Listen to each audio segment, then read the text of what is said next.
ఒక్క రోజైనా తండ్రి నోటైనా, కొడుకు నోటైనా, అల్లు నోటైనా, బిడ్డ నోటైనా, వాని సుట్టపోని నోటైనా ఈ ప్రభుత్వం మంచి పని చేసింది, ఈ పని మంచి చేసినందుకు మేము అభినందిస్తున్నామని ఒక్క రోజైనా మాట్లాడినరా? పొద్దున్న లేస్తే గవే చెత్త మాటలు, సొల్లు వాగుడు. ఎప్పుడు ఇది పోతుందా, ఎప్పుడు మేము కూర్చుంటామని. ఒక ఆయన అంటాడు ఇది 3 నెలలు కూడా ఉండదని, ఇంకొక ఆయన అంటాడు 6 నెలలు కూడా ఉండదని. నేను చెప్పదలుచుకున్న సన్నాసులను, ఎవడైనా 3 నెలలు 6 నెలలు ఈ ప్రభుత్వం ఉండదు అని గ్రామాలకు వచ్చే మా కార్యకర్తలు వాళ్ళని పట్టుకొని యాప చెట్టు కట్టేసి లాగుల తొండలు ఇడ్చి కొడతారని చెప్పి నేను ఈ సందర్భంగా చెప్పదలుచుకున్నా. ఆ సన్నాసుడు అంటుండు ఎన్నికల కంటే ముందు రేవంత్ రెడ్డి పేరు చెప్తే 3 సీట్లు రాకపోతుండే అని. నేను ఇవాళ ఈ వేదిక మీద నుంచి ఆ సొల్లు వాగుడు వాగే కేటీఆర్కి సవాలు విసురుతున్నా. బిడ్డ, ఇవాళ నేనే ముఖ్యమంత్రి, నేనే పిసిసి ప్రెసిడెంట్ను. రేపు రాబోయే పార్లమెంట్ ఎన్నికల్లో నేను సవాలు విసురుతున్నా. నీ చేతనైతే దమ్ముంటే, నువ్వు మొగోడు అయితే ఈ తెలంగాణ రాష్ట్రంలో బిడ్డ ఒక్క సీటు గెలిచి చూపించు.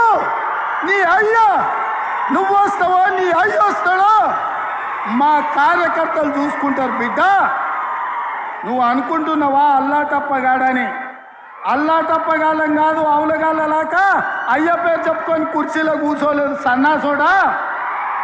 కింది నుంచి కార్యకర్తగా కష్టపడి జెండాలు మోసి లాఠీ దెబ్బలు తిని నీ అక్రమ కేసులు ఎదుర్కొని చెర్లపల్లి చెంచల్గూడ జైల్లో మగ్గినా భయపడకుండా, లొంగిపోకుండా నిటారుగా నిలబడి నిన్ను, నీ అయ్యను, నీ బావను బొందబెట్టి ఇవాళ కుర్చీలో కూర్చున్నాం.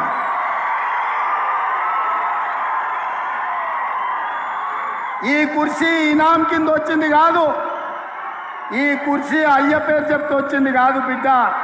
నల్లమల్ల అడవి నుంచి తొక్కుకుంటూ వచ్చి నీలాగటో నెత్తి మీద కాలు పెట్టి తొక్కి ఆ కుర్చీలో కూర్చోబెట్టింది మా కార్యకర్తలు.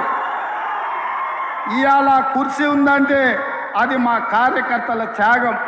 ఇవాళ కుర్చీ ఉందంటే మా కార్యకర్తల పోరాటం.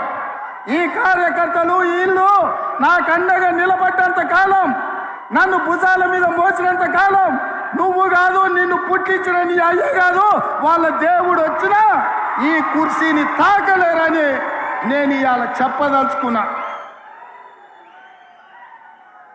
ఇవాళ ఆయన మాట్లాడుతుండు మేము సోషల్ మీడియా ఉంటే మేము గెలిచేటోళ్ళమని. అరే సన్నాసోడా, ఉన్న టీవీలన్నీ సుట్టపోలవే కదరా.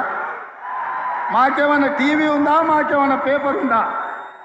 మా అయ్య చూపించుకోవడానికి ఏమైనా టీవీ ఇచ్చిండా, రాసుకోవడానికి ఏమైనా పేపర్ ఇచ్చిండా, సొల్లువాగుడు వాగడానికి మాకేమైనా మైకులు ఇచ్చిండా, సాయంత్రం పూట సేద తీయడానికి జూబ్లీహిల్స్లో సినిమా వాళ్ళ గెస్ట్ హౌస్లు ఏమన్నా మాకు ఇచ్చిండా? ఏమిచ్చిండా? మా కార్యకర్తలు కష్టపడితే, మా కార్యకర్తలు నిలబడి కొట్లాడితే మాకు ఇవాళ ఈ అధికారం వచ్చింది. ఇవాళ నువ్వు చేసే తప్పుడు పనులు మా కార్యకర్తలు సోషల్ మీడియాలో పెట్టారు. మాకు ఆ ట్యూబ్ అక్కర్లేదు, ఈ ట్యూబ్ అక్కర్లేదు, ఏ ట్యూబ్ అక్కర్లేదు. బిడ్డ, నీ ట్యూబ్ లైట్ వలగొట్టే బాధ్యత మాత్రం మేము తీసుకుంటాం. ఆయన చివరికి దివాలా చెడి యూట్యూబ్ ఛానల్ పెట్టుకుంటామంటుండు. అట్లనే కృష్ణానగర్లో ఏదైనా బ్రోకర్ దందా కూడా పెట్టుకో. అది ఇది 2 కలిస్తే బాగానే నడుస్తుంది నీ వ్యాపారం. ఇప్పటికి కూడా సిగ్గురాలే. వాళ్ళ కుటుంబం తోసుకుంటే తెలంగాణ ప్రజలు చెప్పు తీసుకొని కొట్టినరు అనే సంగతి ఆయనకు అర్థం కాలే.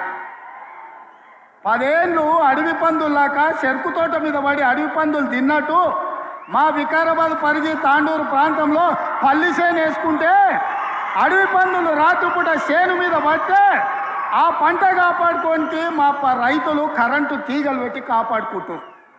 అట్లనే తెలంగాణ ప్రజలు అడవి పందుల్లాక తెలంగాణ మీరు తెగమెక్కుతుంటే కరెంటు వైర్లు పెట్టి మిమ్మల్ని కరెంటు తీగలకు బలిచ్చి ఇవాళ కాంగ్రెస్ పార్టీని అధికారంలోకి తీసుకొచ్చారు. అందుకే మిత్రులారా, ఇవాళ నేను ఒక మాట చెప్పదలుచుకున్నా. సోనియమ్మ మాట ఇచ్చిందంటే అది శిలాశాసనం. సోనియమ్మ గారు ఏదైతే మాట ఇస్తే అది శిలాశాసనం. ఆ శిలాశాసనాన్ని అమలు చేయడానికి మా ఊపిరి పోయినా మా రక్తం దారబోసైనా అమలు చేసే బాధ్యత నా మంత్రివర్గం నా మిత్రులందరూ కలిసి తీసుకుంటాం. ఇవాళ ఇచ్చిన మాట నిలబెట్టుకోవడానికి కాంగ్రెస్ పార్టీ సిద్ధంగా ఉంది. అందుకే 6 గ్యారంటీలలో డిసెంబర్ 9 నాడు ఆర్టీసీ బస్సు, రాజీవ్ ఆరోగ్యశ్రీ అమలు చేస్తే ఇవాళ మా పేదలకు ఆనాడు కట్టెల పొయ్యితో కన్నీళ్లతో క్యాన్సర్ వచ్చి చచ్చిపోతున్న ఆడబిడ్డలకు ఆ ఎల్ల యూపీఏ ప్రభుత్వంలో సోనియమ్మ దీపం పథకం ద్వారా గ్యాస్ పొయ్యి సిలిండర్ ఇచ్చి 400కే ఆ ఎల్ల సిలిండర్ ఇచ్చింది. కానీ నరేంద్ర మోడీ అధికారంలోకి వచ్చి కేసీఆర్ అధికారంలోకి వచ్చిన తర్వాత 400 రూపాయల సిలిండర్ 1200 రూపాయలు చేసి మా పేద ఆడబిడ్డలను దోసుకుంటుంటే సోనియమ్మ రంగారెడ్డి జిల్లాలో తుక్కుగూడలో మాట ఇచ్చింది. అధికారంలోకి వచ్చిన వెంబడే మా వాళ్ళకి ఆదేశాలు ఇస్తున్నా 500కే సిలిండర్ ఇస్తామని సోనియమ్మ మాట ఇచ్చింది. ఆ అమ్మ సోనియమ్మ ఇచ్చిన మాటను దృష్టిలో పెట్టుకొని ఇవాళ చేవెళ్లలో ఈ గొప్ప పథకాన్ని ఆమె బిడ్డ మన నాయకురాలు ప్రియాంక గాంధీ గారి చేత ప్రారంభించాలని ఈ ఏర్పాట్లు అన్నీ చేసుకున్నాం. మిమ్మల్ని అందరినీ ఆహ్వానించినాం. కానీ మహబూబ్ నగర్ జిల్లాలో శాసన మండలి ఎన్నికలుండి ఎన్నికల కోడ్ వచ్చి ఆ కార్యక్రమాన్ని చేవెళ్ళ ఈ వేదిక మీద చేసుకోలేక సచివాలయంలోనే ఈరోజు 500 రూపాయలకు సిలిండర్ ఇచ్చే కార్యక్రమాన్ని ప్రారంభించి అదేవిధంగా ప్రతి పేదవాడి ఇంట్లో వెలుగులు ఉండాలి, ఫ్యాన్ ఉండాలి, ఫ్రిడ్జ్ ఉండాలి, టీవీ ఉండాలి, ఆ టీవీలకు ఉచితంగా కరెంటు రావాలి అని ప్రతి పేదవాడికి 200 యూనిట్లు తెలంగాణ రాష్ట్రంలో ఉన్న ప్రతి కుటుంబానికి ఉచిత కరెంటు ఇవ్వాలి అని ఇయాలనే ప్రారంభించినాం.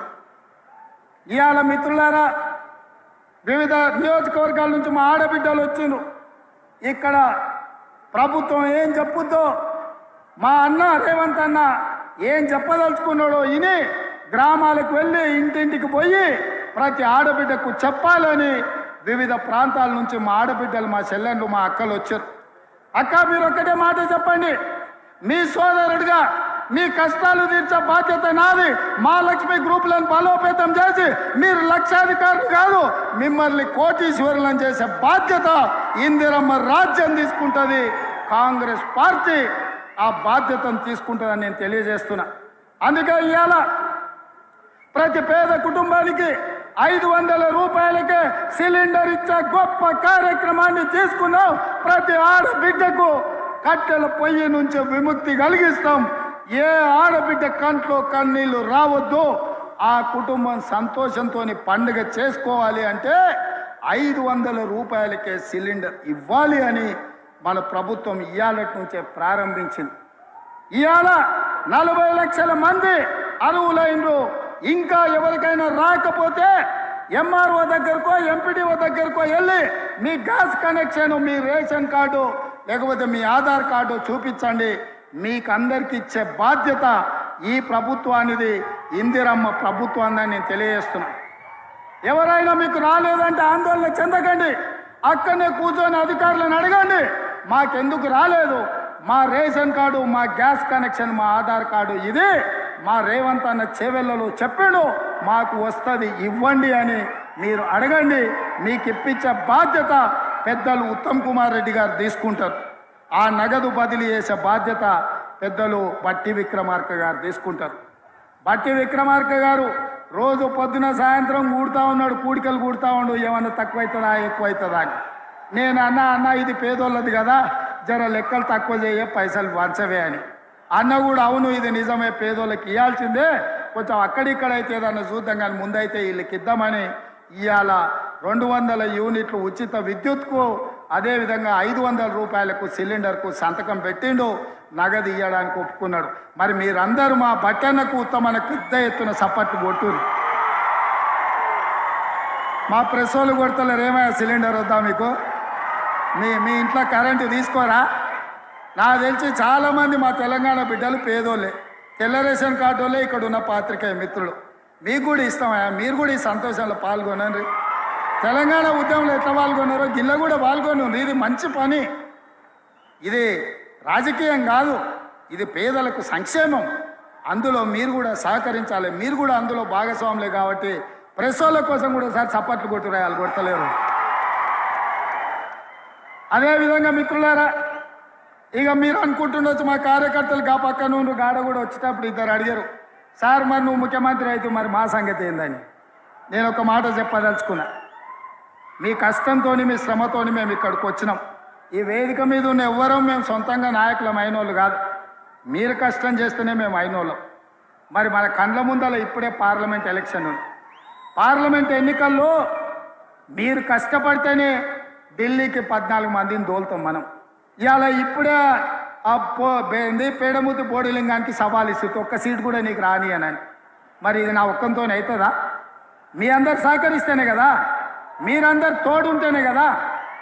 మరి మీరందరు కష్టపడితే, మీరందరూ తోడుంటే, రేపటి ఎన్నికల్లో మీరు కట్టబట్టుకొని తిరిగితే 14 ఎంపీలను గెలిపించే బాధ్యత సోనియమ్మకు మేము మాటిస్తాం. మనం అందరం కష్టపడదాం. కానీ అంతటితో మన బాధ్యత తీరలే. వాస్తవంగా నా బాధ్యత ఎంపీలను గెలిపించడంతో తీరలే, మా మంత్రుల బాధ్యత ఎంపీ ఎన్నికలతో తీరలే. అసలైన బాధ్యత క్రమశిక్షణ కలిగిన కార్యకర్తలను సర్పంచులుగా, ఎంపీటీసీలుగా, జడ్పీటీసీలుగా, జిల్లా పరిషత్ చైర్మన్లుగా, మండల పరిషత్ అధ్యక్షులుగా మిమ్మల్ని గెలిపించినప్పుడు, వార్డు మెంబర్లుగా ప్రతి హోదాలో కార్యకర్తలను గెలిపించినప్పుడే నిజమైన కాంగ్రెస్ పార్టీ నాయకులం అనిపించుకుంటాం. రాబోయే ఎన్నికల్లో మీకోసం, మిమ్మల్ని గెలిపించడం కోసం ఈ ప్రభుత్వం, మా నాయకత్వం పనిచేస్తుందని చెప్పి నేను ప్రతి కార్యకర్తకు నేను మాట ఇయ్యదలుచుకున్నా.